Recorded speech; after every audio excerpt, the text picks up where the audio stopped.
After the project manager has identified all potential stakeholders, they should consider the impact each stakeholder or stakeholder group could have on the successful implementation of the project, assessing how each might react to different aspects of the project and developing a plan to manage those reactions. This will be vital. As the project manager, you need to increase positive stakeholder support and mitigate negative stakeholder influences that might sink the project. The first question you'll want to ask yourself about each of your project stakeholders is, what level of power do they have? By power, I'm referring to power over the project or aspects of the project. This is important because if a stakeholder has a high level of power over the project, they could make decisions that bring in extra resources, or they could go to bat on behalf of the project if there are resistant stakeholders. However, this could also work in the opposite way, too. Powerful stakeholders who disagree with facets of the project or with decisions that have been made about the project can have a negative influence over the project outcome. Next, you will want to ask yourself about your stakeholders' level of interest in your project. Think about interest as the degree to which a stakeholder views your project positively, and the frequency with which they actively exercise that interest. You will want to work to maximize high levels of positive interest in the project.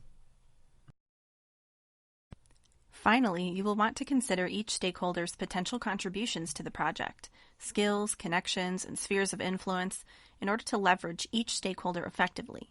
Ask yourself, in what specific ways can this stakeholder contribute to the success or failure of the project? Many project managers use a power interest grid to plot out and prioritize stakeholders and develop a plan to engage stakeholders effectively. Consider the impact each stakeholder or stakeholder group could have on the successful implementation of the project and prioritize your communication with them over the course of the project lifecycle. Click the Begin button to explore a sample power interest grid. Power refers to the amount of influence a stakeholder has over a project. Interest refers to a stakeholder's positive view of the project. Move the dial on the grid to explore recommendations for prioritizing stakeholders based on their placement on the grid.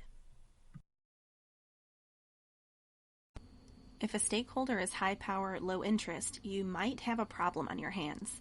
This is a stakeholder who could make or break your project, and whether their low interest is apathy or out-and-out resistance to some aspect of your project, it is important to manage these stakeholders very closely. Put in some real face time with high-power, low-interest stakeholders. Provide them with background information about the project, and be willing to back up any claims you make about the benefits of the project with hard data. Consider putting high-power, low-interest stakeholders in communication with trusted high-power, high-interest stakeholders to see if you can assuage any concerns or turn indifference over the project outcome into genuine support. Just because a stakeholder with low interest might not be in a position of high influence over your project does not mean they cannot grow into a serious obstacle at some point in the project lifecycle. Choosing to ignore a low-power, low-interest stakeholder could be like poking the bear and could lead to instances where misinformation, miscommunication, and a lack of transparency cause mistrust in the project that spreads over time.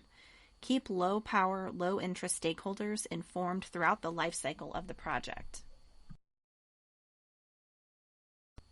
If a stakeholder is super enthusiastic about your project but isn't in a position where they can greatly influence the project's outcome, be sure to monitor the low-power, high-interest stakeholder throughout the project. Make sure to frequently gauge these stakeholders, learn where they stand on the project outcome, and figure out how to leverage their high interest in a productive way.